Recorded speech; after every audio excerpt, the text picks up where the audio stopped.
ಕನ್ನಡಿಗ UPSC ಅಭ್ಯರ್ಥಿ ಆತ್ಮಹತ್ಯೆಗೆ ಶರಣಾಗಿದ್ದಾನೆ. Double barrel gun ಇಂದ ಶೂಟ್ ಮಾಡಿಕೊಂಡಿರ್ತಕ್ಕಂಥ ವಿದ್ಯಾರ್ಥಿ 19 ವರ್ಷ. ಇಂಥ ಒಂದು ವೇಳೆಯಲ್ಲಿ ಯುವಕ ಆತ್ಮಹತ್ಯೆಯನ್ನ ಮಾಡಿಕೊಳ್ಳೋದಕ್ಕೆ ಕಾರಣ ಏನು? ಎಲ್ಲರಿಗೂ ನಮಸ್ಕಾರ. 8 ಮೇ 2023ರಂದು 8 ವಿದ್ಯಾರ್ಥಿಗಳ ಆತ್ಮಹತ್ಯೆ ತೆಲಂಗಾಣ ರಾಜ್ಯದಲ್ಲಿ ನಡೆಯಿತು. ಅಂದು ಯಾವ ಕಾರಣಕ್ಕಾಗಿ ಎಂದರೆ 11ನೇ ಮತ್ತು 12ನೇ ತರಗತಿಯ ಪರೀಕ್ಷೆಯ ಫಲಿತಾಂಶಕ್ಕಾಗಿ. ಹೌದು, ಕೇವಲ ರಿಸಲ್ಟ್ ಗಾಗಿಯೇ ಈ ಆತ್ಮಹತ್ಯೆ ನಡೆದು ಹೋಯಿತು. ಅಷ್ಟೇ ಅಲ್ಲದೆ ನೋಯ್ಡಾದಲ್ಲಿ ಎಕ್ಸಾಮ್ ಬರೆಯುವ ವಿದ್ಯಾರ್ಥಿ ಎಕ್ಸಾಮ್ ಇದ್ದ ಕೆಲವೇ ಗಂಟೆಗಳ ಮೊದಲೇ 22ನೇ ಅಂತಸ್ತಿನಿಂದ ಜಿಗಿದು ಆತ್ಮಹತ್ಯೆಯನ್ನು ಮಾಡಿಕೊಳ್ಳುತ್ತಾನೆ. ಮತ್ತೊಂದು ದೆಹಲಿಯಲ್ಲಿ 16 ವರ್ಷದ ವಿದ್ಯಾರ್ಥಿ ಪರೀಕ್ಷೆಯ ಫಲಿತಾಂಶ ಬರುವ ಒಂದು ದಿನದ ಮೊದಲೇ ನೇಣು ಹಾಕಿಕೊಂಡು ಆತ್ಮಹತ್ಯೆಯನ್ನು ಮಾಡಿಕೊಳ್ಳುತ್ತಾನೆ. ಇಷ್ಟೇ ಅಲ್ಲದೆ ಎನ್ಸಿಆರ್ಬಿ ಡೇಟಾ ಪ್ರಕಾರ 13,089 ವಿದ್ಯಾರ್ಥಿಗಳು 2021ರಿಂದ ಆತ್ಮಹತ್ಯೆಯನ್ನು ಮಾಡಿಕೊಳ್ಳುತ್ತಿದ್ದಾರೆಂದು ಈ ಡೇಟಾ ತಿಳಿಸುತ್ತಿದೆ. ದಿನಕ್ಕೆ ಏನಿಲ್ಲ ಸರಾಸರಿ ಎಂದರೆ 36 ವಿದ್ಯಾರ್ಥಿಯಾಗಲಿ ಅಥವಾ ವಿದ್ಯಾರ್ಥಿನಿಯಾಗಲಿ ಆತ್ಮಹತ್ಯೆಯನ್ನು ಮಾಡಿಕೊಳ್ಳುತ್ತಲೇ ಇದ್ದಾರೆ. ಇದಕ್ಕೆ ಮುಖ್ಯ ಕಾರಣವೆಂದರೆ ನಮ್ಮ ಭಾರತದ ಶಿಕ್ಷಣ ಪದ್ಧತಿ. ಈ ಶಿಕ್ಷಣ ಪದ್ಧತಿ ಕೇವಲ ಅಂಕಗಳಿಗೆ ಮಾತ್ರ ಬೆಲೆ ನೀಡುತ್ತದೆ. ನಮ್ಮ ತಂದೆ ತಾಯಿ ಸಮಾಜ ನಮಗೆ ಓದಬೇಕು, ಓದಿ ರ್ಯಾಂಕ್ ಬರಬೇಕು ಅಂತ ಹೇಳಿ ವಿದ್ಯಾರ್ಥಿಗಳನ್ನು ಬೆಳೆಸಲಾಗುತ್ತದೆ. ಆದರೆ ಈ ರ್ಯಾಂಕ್ ಪಡೆದ ಅದೆಷ್ಟೋ ವಿದ್ಯಾರ್ಥಿಗಳಿಗೆ ಇನ್ನೂ ಕೂಡ ಒಳ್ಳೆಯ ಕೆಲಸ ಸಿಗದೆ ಬೇರೆ ಬೇರೆ ಕೆಲಸ ಮಾಡುತ್ತಿರುವ ಉದಾಹರಣೆ ಎಷ್ಟೋ ಇದೆ. ವಿದ್ಯಾರ್ಥಿಗಳು ಪರೀಕ್ಷೆ ಮತ್ತು ಸಮಾಜದ ಭಯದಿಂದ ದಿನೇ ದಿನೇ ಖಿನ್ನತೆಗೆ ಒಳಗಾಗುತ್ತಿದ್ದಾರೆ. ಅದಕ್ಕಾಗಿಯೇ ಈ ವಿಡಿಯೋದಲ್ಲಿ ನಮ್ಮ ಭಾರತದ ಶಿಕ್ಷಣದ ಪದ್ಧತಿ ಬಗ್ಗೆ ತಿಳಿಸಿಕೊಡುತ್ತೇನೆ. ಹಿಂದೆ ಗುರುಕುಲ ಶಿಕ್ಷಣ ಪದ್ಧತಿ ಇತ್ತು, ಅದು ಹೇಗೆ ನಿಲ್ಲಿಸಲಾಯಿತು, ನಂತರ ಭಾರತದ ಶಿಕ್ಷಣ ಪದ್ಧತಿಯು ಹೇಗೆ ಭಾರವಾಗತೊಡಗಿತು, ಈ ಎಲ್ಲವನ್ನು ಈ ವಿಡಿಯೋದಲ್ಲಿ ತಿಳಿಸಿಕೊಡುತ್ತೇನೆ. ವಿಡಿಯೋ ತುಂಬಾನೇ ಇಂಟ್ರೆಸ್ಟಿಂಗ್ ಆಗಿರುತ್ತೆ ಫ್ರೆಂಡ್ಸ್. ಎಲ್ಲೂ ಕೂಡ ಸ್ಕಿಪ್ ಮಾಡದೆ ವಿಡಿಯೋನ ಕೊನೆಯವರೆಗೂ ನೋಡಿ. ಹಾಗೂ ನೀವೇನಾದ್ರೂ ನಮ್ಮ ಚಾನಲ್ಗೆ ಮೊದಲ ಬಾರಿ ಭೇಟಿ ಕೊಟ್ಟಿದ್ದಲ್ಲಿ ಸಬ್ಸ್ಕ್ರೈಬ್ ಮಾಡಿ, ಪಕ್ಕದಲ್ಲಿ ಕಾಣುವ ಬೆಲ್ ಐಕಾನ್ ಅನ್ನು ಆಲ್ಗೆ ಸೆಟ್ ಮಾಡಿ ಫ್ರೆಂಡ್ಸ್. ಈ ವಿಡಿಯೋ ಏನಾದ್ರೂ ಇಷ್ಟವಾದಲ್ಲಿ ಒಂದು ಲೈಕ್ ನೀಡಿ. ಗುರುಕುಲ ಸುಮಾರು 10,000 ವರ್ಷಗಳಿಗೂ ಹೆಚ್ಚು ಇತಿಹಾಸವನ್ನು ಹೊಂದಿದೆ. ತ್ರೇತಾಯುಗದ ಶ್ರೀರಾಮ ಮತ್ತು ದ್ವಾಪರ ಯುಗದ ಶ್ರೀ ಕೃಷ್ಣ, ಅರ್ಜುನ, ಏಕಲವ್ಯ, ಚಾಣಕ್ಯ, ಆರ್ಯಭಟ, ಪತಂಜಲಿ ಹೀಗೆ ಎಷ್ಟೋ ಸಾಧಕರಿಗೆ ವಿದ್ಯಾಭ್ಯಾಸವನ್ನು ನೀಡಿದೆ ಈ ಗುರುಕುಲ. ವಿಶ್ವದ ಬೇರೆ ಬೇರೆ ದೇಶಗಳು ಸಮಯದ ಜೊತೆಗೆ ಮನುಷ್ಯನ ನಡವಳಿಕೆಯನ್ನು ಕಲಿತರು. ಅದರ ಜೊತೆಗೆ ವ್ಯವಸಾಯ ಮತ್ತು ಪ್ರಾಣಿಗಳ ಸಾಕಾಣಿಕೆಯ ನಂತರ ಶಿಕ್ಷಣದ ಪರಿಚಯವಾಗಿ ಶಿಕ್ಷಣವನ್ನು ಪಡೆಯಲು ಪ್ರಾರಂಭಿಸಿದರು. ಇಡೀ ಪ್ರಪಂಚವು ಶಿಕ್ಷಣ ಪದ್ಧತಿಯನ್ನು ಭಾರತದಿಂದ ಪ್ರೇರಣೆಗೊಂಡು ಕಲಿಯಲು ಪ್ರಾರಂಭಿಸುತ್ತದೆ. ಭಾರತದಲ್ಲಿಯೇ ಗುರುಕುಲ ಶಿಕ್ಷಣ ಪದ್ಧತಿಯನ್ನು ವಿಶ್ವದ ಮೊದಲ ಶಿಕ್ಷಣ ಪದ್ಧತಿ ಎಂದು ಹೆಸರಿಸಲಾಗಿತ್ತು. ಗುರುಕುಲ ಎಂದರೆ ಸಂಸ್ಕೃತದ ಪದ. ಗುರು ಎಂದರೆ ಶಿಕ್ಷಕರು ಅಥವಾ ದೇವರು, ಹಾಗೂ ಕುಲ ಎಂದರೆ ಕುಟುಂಬ ಎನ್ನುವ ಅರ್ಥ ನೀಡುತ್ತದೆ. ಈ ಗುರುಕುಲ ಪದ್ಧತಿಯ ಇತಿಹಾಸದ ಬಗ್ಗೆ ಅನೇಕ ಗ್ರಂಥಗಳಲ್ಲಿ ಉಲ್ಲೇಖಿಸಲಾಗಿದೆ. ಗುರುಕುಲದ ಶಿಕ್ಷಣವನ್ನು ಪಡೆಯಲು ಆಗ ಗುರುಗಳನ್ನು ಕರೆದುಕೊಂಡು ಮರದ ಕೆಳಗೆ ವಿದ್ಯಾಭ್ಯಾಸವನ್ನು ಮಾಡಬೇಕಾಗಿತ್ತು. ಆಗ ಗುರುಗಳು ವಿದ್ಯಾಭ್ಯಾಸವನ್ನು ನೀಡುತ್ತಿದ್ದರು. ಶಿಕ್ಷಣ ಪದ್ಧತಿಯು ಭಾರತದಿಂದ ಮೊದಲು ಬಂದಿತು ಎನ್ನುವ ಉಲ್ಲೇಖ ನಳಂದ ಯೂನಿವರ್ಸಿಟಿಗಳಲ್ಲಿ ಉಲ್ಲೇಖಿಸಲಾಗಿದೆ. ಆಗ ಗುರುಗಳನ್ನು ಕರೆದುಕೊಂಡು ಶಿಕ್ಷಣ ಪಡೆಯಬೇಕಾಗಿತ್ತು.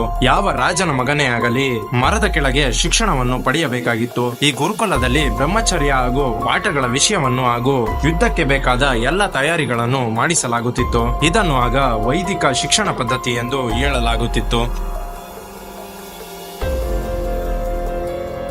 ಗುರುಕುಲ ಶಿಕ್ಷಣ ಪದ್ಧತಿಯು ಬ್ರಿಟಿಷರು ಭಾರತಕ್ಕೆ ಬಂದ ಮೊದಲೇ ಭಾರತದಲ್ಲಿ ಗಾಢವಾಗಿ ಬೇರೂರು ಬಿಟ್ಟಿತ್ತು.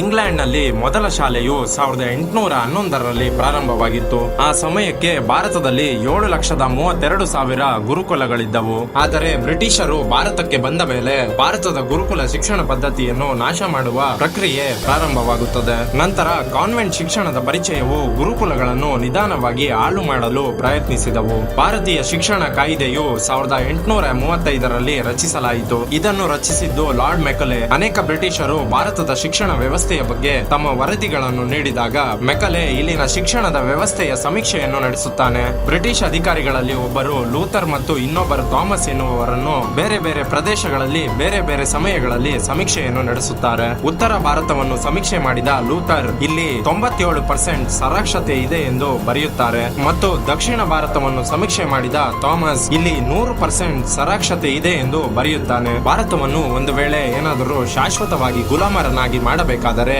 ಅದರ ಸ್ಥಳೀಯ ಮತ್ತು ಸಾಂಸ್ಕೃತಿಕ ಶಿಕ್ಷಣ ವ್ಯವಸ್ಥೆಯನ್ನು ಸಂಪೂರ್ಣವಾಗಿ ಕೆಡವಬೇಕೆಂದು ಬ್ರಿಟಿಷರು ಆಲೋಚನೆಯನ್ನು ಮಾಡುತ್ತಾರೆ ಮತ್ತು ಅದನ್ನು ಕಾರ್ಯರೂಪಕ್ಕೆ ತರುತ್ತಾರೆ. ಇಂಗ್ಲಿಷ್ ಶಿಕ್ಷಣ ವ್ಯವಸ್ಥೆಯನ್ನು ಬದಲಾಯಿಸಬೇಕು ಮತ್ತು ಆಗ ಮಾತ್ರ ಭಾರತೀಯರು ಭೌತಿಕವಾಗಿ ಭಾರತೀಯರಾಗುತ್ತಾರೆ ಎಂದು ಮೆಕಾಲೆ ಸ್ಪಷ್ಟವಾಗಿ ಹೇಳಿದ್ದನು. ನಂತರ ಕಾನ್ವೆಂಟ್ ಶಾಲೆಗಳು ಅಥವಾ ವಿಶ್ವವಿದ್ಯಾಲಯಗಳು ತೆರೆದಾಗ ಅವರು ಬ್ರಿಟಿಷ್ ಹಿತಾಸಕ್ತಿಯಲ್ಲಿ ಕೆಲಸ ಮಾಡುತ್ತಾರೆಂದು ಮೆಕಲೆ ತನ್ನ ಮನಸ್ಸಿನಲ್ಲಿ ಅಂದುಕೊಳ್ಳುತ್ತಾನೆ. ಅದಕ್ಕಾಗಿ ಅವರು ಗುರುಕುಲಗಳನ್ನು ಮೊದಲು ಅಕ್ರಮ ಎಂದು ಘೋಷಿಸಿದರು. ನಂತರ ಅವರು ಈ ಗುರುಕುಲದ ಸಂಸ್ಕೃತವನ್ನು ಕಾನೂನು ಬಾಹಿರವೆಂದು ಘೋಷಿಸಿದರು ಮತ್ತು ಅನೇಕ ಗುರುಕುಲಗಳಿಗೆ ಬೆಂಕಿ ಹಚ್ಚಿದರು. ಅದರಲ್ಲಿ ಶಿಕ್ಷಕರನ್ನು ಹೊಡೆದು ಜೈಲಿಗೆ ಹಾಕಿದರು. 1850ರವರೆಗೆ ಭಾರತದಲ್ಲಿ 7,32,000 ಗುರುಕುಲಗಳು ಇದ್ದವು ಮತ್ತು 7,50,000 ಗ್ರಾಮಗಳು ಇದ್ದವು. ಅಂದರೆ ಪ್ರತಿಯೊಂದು ಹಳ್ಳಿಗೂ ಗುರುಕುಲವಿತ್ತು ಮತ್ತು ಈ ಎಲ್ಲಾ ಗುರುಕುಲಗಳು ಇಂದಿನ ಭಾಷೆಯಲ್ಲಿ ಉನ್ನತ ಶಿಕ್ಷಣಗಳ ವ್ಯವಸ್ಥೆಗಳು ಎಂದು ಹೇಳಲಾಗುತ್ತಿತ್ತು. ಇದರಲ್ಲಿ 18 ವಿಷಯಗಳನ್ನು ಕಲಿಸಲಾಗುತ್ತಿತ್ತು ಮತ್ತು ಗುರುಕುಲದ ಸಮಾಜದವರು ಇವುಗಳನ್ನು ಒಟ್ಟಿಗೆ ನಡೆಸುತ್ತಿದ್ದರು. ಬ್ರಿಟಿಷರ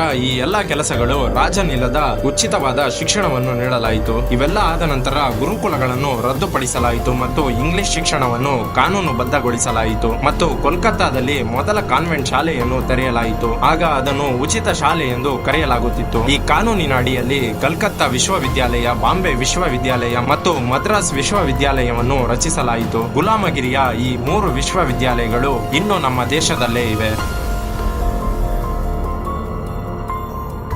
ಭಾರತಕ್ಕೆ ಸ್ವಾತಂತ್ರ್ಯ ದೊರೆತು 76 ವರ್ಷಗಳು ಕಳೆದಿದೆ. ಈ 76 ವರ್ಷಗಳಲ್ಲಿ ಸಾಕಷ್ಟು ಬದಲಾವಣೆಗಳು ನಡೆದಿವೆ. ಟೆಕ್ನಾಲಜಿಗಳು ಎಲ್ಲಿಂದ ಎಲ್ಲಿಗೆ ಹೋಗಿದೆ, ಜೊತೆಗೆ ನಮ್ಮ ಸಂಪತ್ತು ಹಾಗೂ ಹಣದ ಮೌಲ್ಯ ಬದಲಾಗಿದೆ. ಆದರೆ ಸ್ವಾತಂತ್ರ್ಯ ದೊರೆತು 76 ವರ್ಷಗಳು ಕಳೆದರೂ ಒಂದು ವಿಷಯ ಮಾತ್ರ ಇಲ್ಲಿಯವರೆಗೂ ಬದಲಾಗಲೇ ಇಲ್ಲ. ಅದು ನಮ್ಮ ಶಿಕ್ಷಣ ಪದ್ಧತಿ. ಇವತ್ತಿಗೂ ಅರ್ಥವಿಲ್ಲದ ಇತಿಹಾಸವನ್ನು ಹೇಳಿಕೊಡಲಾಗುತ್ತದೆ. ಅಕ್ಬರ್ ಯಾವಾಗ ಯುದ್ಧವನ್ನು ಮಾಡಿದ, ಅವನ ಮಗನ ಹೆಸರೇನು, ಮೊಘಲರು ಹೇಗೆ ಭಾರತವನ್ನು ಆಳ್ವಿಕೆ ಮಾಡಿದರು, ಹೀಗೆ ಗಣಿತದಲ್ಲಿ ಫಾರ್ಮುಲಾಗಳನ್ನು ನೆನಪಿಟ್ಟುಕೊಳ್ಳಲು ಶಿಕ್ಷಕರು ಹೇಳುತ್ತಿದ್ದ ಮಾತುಗಳು ನೆನಪಾಗುತ್ತವೆ. A² + B² = C². ಈ ಫಾರ್ಮುಲಾ ನಮ್ಮ ಮುಂದಿನ ಜೀವನಕ್ಕೆ ಯಾವ ಪಾತ್ರವನ್ನು ವಹಿಸುವುದಿಲ್ಲ ಅಂದರೂ ಕೂಡ ನಾವು ಇದನ್ನು ಓದಿಕೊಳ್ಳುತ್ತೇವೆ. ಇವೆಲ್ಲವೂ ನಮ್ಮ ಜೀವನದಲ್ಲಿ ಎಲ್ಲಿ ಬರುತ್ತದೆ ಎಂದು ಯಾರಿಗೂ ಕೂಡ ತಿಳಿದಿಲ್ಲ. ಒಂದು ಘಟನೆ ನಮ್ಮೆಲ್ಲರಿಗೂ ನೆನಪಿದ್ದೇ ಇರುತ್ತೆ ಫ್ರೆಂಡ್ಸ್. ನಾವೆಲ್ಲರೂ ಶಾಲೆಗೆ ಹೋಗುತ್ತಿದ್ದಾಗ ನಮ್ಮ ಗಣಿತದ ಶಿಕ್ಷಕರು ಫಾರ್ಮುಲಾಗಳನ್ನು ಕಲಿತುಕೊಂಡು ಬರಲು ಹೇಳುತ್ತಿದ್ದರು. ಕಲಿಯದೇ ಇದ್ದರೆ ಮರುದಿನ ಎಲ್ಲರಿಗೂ ಒಂದೇ ಪ್ರಶ್ನೆಯನ್ನು ಕೇಳುತ್ತಿದ್ದರು. A² + B² ಎಂದರೆ ಏನು ಎಂದು. ಹೇಳದೇ ಇದ್ದರೆ ಎಲ್ಲರ ಮುಂದೆ ಹೊಡೆಯುತ್ತಿದ್ದರು. ಜೊತೆಗೆ ವಿದ್ಯಾರ್ಥಿ ಏನಾದರೂ ಅಪ್ಪಿತಪ್ಪಿ ಪ್ರಶ್ನೆಯನ್ನು ಕೇಳಿದರೆ ಎಲ್ಲರ ಮುಂದೆ ಬೈಯುತ್ತಿದ್ದರು. ಇದು ನಮ್ಮ ಭಾರತದ ಈಗಿನ ಶಿಕ್ಷಣ ಪದ್ಧತಿಯ ಒಂದು ಕರಾಳ ಸತ್ಯ. ಶಿಕ್ಷಕರು ಏನನ್ನು ಹೇಳಿಕೊಡುತ್ತಾರೋ ಅದನ್ನು ಓದಿಕೊಂಡು ಎಕ್ಸಾಮ್ ನಲ್ಲಿ ಹಾಗೆ ಬರೆದು ಬರಬೇಕು ಎನ್ನುವ ಪದ್ಧತಿ ಈ ಶಿಕ್ಷಣ ಪದ್ಧತಿಯಲ್ಲಿದೆ. ಈ ಎಲ್ಲಾ ಶಿಕ್ಷಣ ಪದ್ಧತಿಗೆ ಕಾರಣ ಥಾಮಸ್ ಬೆಬೆಂಟನ್ ಮೆಕಲೆ. ಅವರು ಈ ಗುಲಾಮಗಿರಿಯ ಶಿಕ್ಷಣ ಪದ್ಧತಿಯನ್ನು ಕಂಡುಹಿಡಿದವರು. ಇಂಗ್ಲಿಷ್ ಸ್ಕೂಲ್ ಮತ್ತು ಕಾಲೇಜ್ ಬರಲು ಮುಖ್ಯ ಕಾರಣವೇ ಇವರು. ಈ ಮೆಕಲೆ ನಮ್ಮ ಭಾರತದ ಗುರುಕುಲ ಶಿಕ್ಷಣ ಪದ್ಧತಿಯನ್ನು ಪ್ರಯೋಜನವಿಲ್ಲದ ನಾನ್ಸೆನ್ಸ್ ಪದ್ಧತಿ ಎಂದು ಹೇಳಿಕೆಯನ್ನು ನೀಡಿದ್ದನು. ನಂತರ ಭಾರತಕ್ಕೆ ಗುಲಾಮಗಿರಿಯ ಶಿಕ್ಷಣ ಪದ್ಧತಿಯನ್ನು ಜಾರಿಗೆ ತಂದನು. ಅಲ್ಲಿಂದ ಈ ಗುಲಾಮಗಿರಿಯು ಇಡೀ ಪ್ರಪಂಚದಾದ್ಯಂತ ಹರಡಲು ಪ್ರಾರಂಭವಾಯಿತು. ಇಲ್ಲಿ ಹೇಳಿದ ಸಮಯದಲ್ಲಿ ಊಟ ಮಾಡಬೇಕು, ಒಂದೇ ರೀತಿಯ ಬಟ್ಟೆ ಧರಿಸಬೇಕು, ಹೇಳಿದಂತೆ ಕೇಳಬೇಕು, ಯಾವ ರೀತಿಯ ಪ್ರಶ್ನೆ ಮಾಡಬಾರದು, ಹೀಗೆ ಗುಲಾಮಗಿರಿಯ ಕಾನೂನು ಇದ್ದವು. ಬ್ರಿಟಿಷರು ಭಾರತೀಯರನ್ನು ಕ್ಲರ್ಕ್ಗಳಾಗಿ ಹಾಗೂ ಹೇಳಿದ ರೀತಿ ಕೇಳುವ ಗೊಂಬೆಗಳಂತೆ ಮಾಡಿಬಿಡುತ್ತಾರೆ. ಇವೆಲ್ಲವೂ ಎಲ್ಲೋ ಕೇಳಿದ ರೀತಿ ಅನ್ನಿಸುತ್ತಿದೆ ಅಲ್ಲವೇ? ಅದು ನಮ್ಮ ಶಾಲೆಗಳು ಮತ್ತು ಕಾಲೇಜುಗಳು. ನಮ್ಮ ಸ್ಕೂಲ್ ಮತ್ತು ಕಾಲೇಜುಗಳಲ್ಲಿ ಸರಿಯಾದ ಸಮಯಕ್ಕೆ ಪ್ರಾರ್ಥನೆಗೆ ಹೋಗುವುದು, ಬೆಲ್ ಆದ ನಂತರ ಊಟ ಮಾಡುವುದು, ಒಂದೇ ರೀತಿಯ ಯೂನಿಫಾರ್ಮ್ ಬಟ್ಟೆಗಳನ್ನು ಧರಿಸುವುದು. ಈ ಶಿಕ್ಷಣ ಪದ್ಧತಿಯನ್ನು ಮೆಕಲೆ 1830ರಿಂದ ಮಾಡರ್ನ್ ವಿಷಯಗಳಾದ ವಿಜ್ಞಾನ ಮತ್ತು ಗಣಿತವನ್ನು ಜಾರಿಗೆ ಹೊರಡಿಸುತ್ತಾನೆ. ಇಲ್ಲಿಂದ ಒಳ್ಳೆಯ ಕೌಶಲ್ಯವನ್ನು ಹೊಂದಿದ ವಿದ್ಯಾರ್ಥಿಗಳನ್ನು ತಯಾರು ಮಾಡುವ ಬದಲು ವಿದ್ಯಾರ್ಥಿಗಳನ್ನು ಕುರಿಗಳಂತೆ ತಯಾರು ಮಾಡಲಾಯಿತು. ರ್ಯಾಂಕ್ಗಾಗಿ ಹಾಗೂ ಕೆಲಸಕ್ಕಾಗಿ ಓಡುವ ಇಲಿಗಳನ್ನು ತಯಾರಿಸಲಾಗುತ್ತದೆ.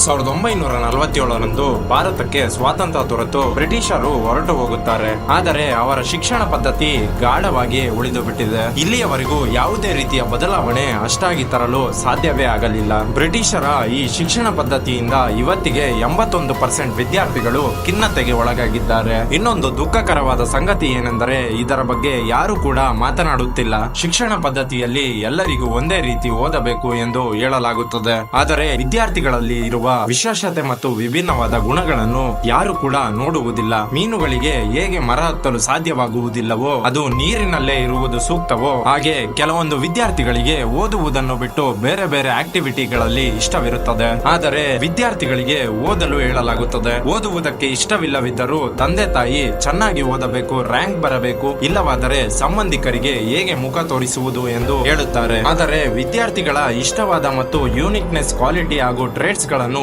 ಯಾರು ಕೂಡ ಒಪ್ಪಿಕೊಳ್ಳುವುದಿಲ್ಲ. ಈ ಶಿಕ್ಷಣ ಪದ್ಧತಿಯಿಂದ ಅದೆಷ್ಟೋ ಜನರು ಖಿನ್ನತೆಗೆ ಒಳಗಾಗುತ್ತಿದ್ದಾರೆ. ಇದರಿಂದ ವಿದ್ಯಾರ್ಥಿಗಳು ದೇಶದ ಭವಿಷ್ಯ ಆಗುವ ಮೊದಲೇ ಆತ್ಮಹತ್ಯೆಯನ್ನು ಮಾಡಿಕೊಳ್ಳುತ್ತಿದ್ದಾರೆ. ಇದರಿಂದ ನಾವು ಎಷ್ಟೋ ಕೇಸ್ಗಳನ್ನು ನೋಡಿದ್ದೇವೆ. ವಿದ್ಯಾರ್ಥಿಗಳು ದೇಶದ ಭವಿಷ್ಯವಾಗುವ ಮೊದಲೇ ಆತ್ಮಹತ್ಯೆಯನ್ನು ಮಾಡಿಕೊಳ್ಳುತ್ತಾರೆ. ಪ್ರತಿ ವರ್ಷವೂ ಕೂಡ 1000ಕ್ಕೂ ಹೆಚ್ಚು ಆತ್ಮಹತ್ಯೆಗಳ ಪ್ರಕರಣ ಹೊರಬರುತ್ತದೆ. 2019ರಲ್ಲಿ 11,247 ಆತ್ಮಹತ್ಯೆಗಳು, 2020ರಲ್ಲಿ 12,906 ಆತ್ಮಹತ್ಯೆಗಳು ಹಾಗೂ 2021ರಲ್ಲಿ 13,089 ಆತ್ಮಹತ್ಯೆಗಳು. ಹೀಗೆ ಪ್ರತಿ ವರ್ಷವೂ ವಿದ್ಯಾರ್ಥಿಗಳು ಆತ್ಮಹತ್ಯೆಯನ್ನು ಮಾಡಿಕೊಳ್ಳುತ್ತಿದ್ದಾರೆ. ಕಾರಣವೇನೆಂದರೆ ಓದುವ ಒತ್ತಡ, ಅಂದರೆ ಶಿಕ್ಷಣ ಪದ್ಧತಿ. ವಿದ್ಯಾರ್ಥಿಗಳಿಗೆ ತಮ್ಮ ಫೇಲ್ಯೂರ್ ನ ಹೇಗೆ ಡೀಲ್ ಮಾಡಬೇಕು ಎಂದು ಹೇಳುವ ಬದಲು ರ್ಯಾಂಕ್ ಬರಲು ಹೇಳಿಕೊಡುತ್ತಾರೆ. ಇದರಿಂದ ವಿದ್ಯಾರ್ಥಿಗಳು ಇಷ್ಟವಿಲ್ಲದ ರೇಸ್ ನಲ್ಲಿ ಓದುವ ಕಾಂಪಿಟೇಷನ್ ಗೆ ತಯಾರಿಯಾಗಬೇಕಾಗುತ್ತದೆ. ಇದರ ಕಾರಣವೇ ಒಬ್ಬ ವಿದ್ಯಾರ್ಥಿ ಮತ್ತೊಬ್ಬ ವಿದ್ಯಾರ್ಥಿಯನ್ನು ಕಾಂಪಿಟೇಟರ್ ಆಗಿ ನೋಡುತ್ತಾನೆ. ನ್ಯೂಸ್ ಗಳಲ್ಲಿ ಹಾಗೂ ಸೋಷಿಯಲ್ ಮೀಡಿಯಾದಲ್ಲಿ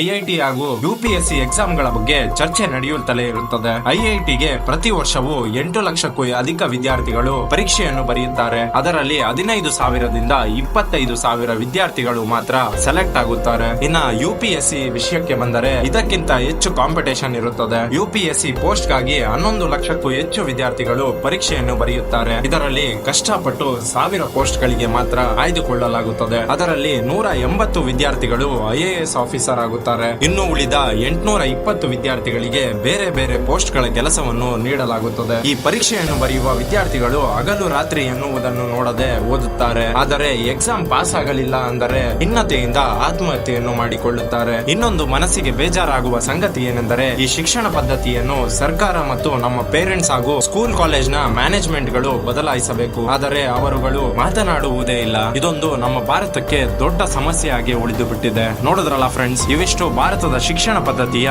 ಒಂದು ಕರಾಳ ಸತ್ಯವಾಗಿತ್ತು. ಥಾಮಸ್ ಅಲ್ವಾ ಎಡಿಸನ್ ರವರೇ ಹೇಳುವಂತೆ, ಒಂದು ಸಿಂಗಲ್ ಶೀಟ್ ಯಾವತ್ತಿಗೂ ನಮ್ಮ ಲೈಫ್ ಅನ್ನು ಡಿಸೈಡ್ ಮಾಡುವುದಿಲ್ಲ. ನಾವು ಒಂದರಲ್ಲಿ ಫೇಲ್ ಆದ ತಕ್ಷಣ ಯಾವುದೇ ಕಾರಣಕ್ಕೂ ಫೇಲ್ಯೂರ್ ಅನ್ನು ಪರಿಗಣಿಸದೆ ಸಕ್ಸಸ್ ನ ಕಡೆಗೆ ಹೋಗಬೇಕೆಂದು ಹೇಳುತ್ತಾ, ಈ ವಿಡಿಯೋ ಏನಾದರೂ ಇಷ್ಟವಾದಲ್ಲಿ ನಿಮ್ಮ ಎಲ್ಲಾ ಫ್ರೆಂಡ್ಸ್ ಅಂಡ್ ಫ್ಯಾಮಿಲಿಗೂ ಶೇರ್ ಮಾಡಿ ಎಂದು ಹೇಳುತ್ತಾ ಈ ವಿಡಿಯೋವನ್ನು ಇಲ್ಲಿಗೆ ಮುಗಿಸಲಿದ್ದೇನೆ. ಜೈ ಹಿಂದ್, ಜೈ ಕರ್ನಾಟಕ. ಮತ್ತೆ